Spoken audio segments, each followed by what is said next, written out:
බලන්න ආවේ හුඟ කලකින් දැක්කේ නැති නිසයි. බලන්න ආවේ ලිපියක්වත් එව්වේ නැති නිසයි. එක පැයකට 7-8 වර හිතට නැගෙනවා. සමහර විට මට නොදැනීම කඳුළු හැලෙනවා. එක පැයකට 7-8 වර හිතට නැගෙනවා. සමහර විට මට නොදැනීම කඳුළු හැලෙනවා.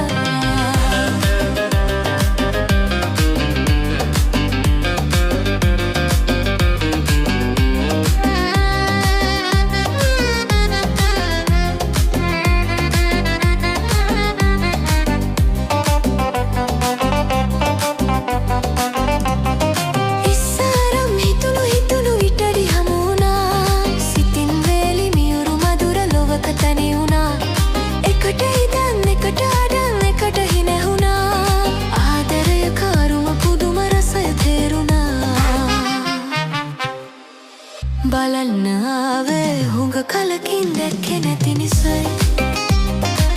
බලන්න ආවේ ලිපියක්වත් නෙවුවේ නැති නිසයි. එක පැයකට 7-8 වර හිතට නැගෙනවා. සමහර විට මට නොදැනීම කඳුළු හැලෙනවා. එක පැයකට 7-8 වර හිතට නැගෙනවා. සමහර විට මට නොදැනීම කඳුළු හැලෙනවා.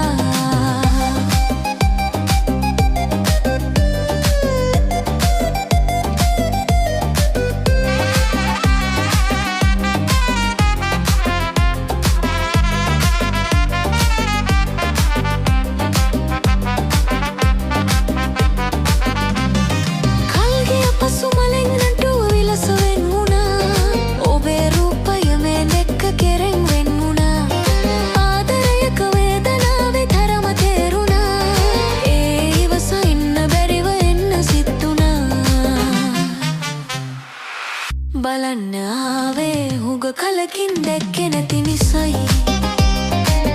බලන්න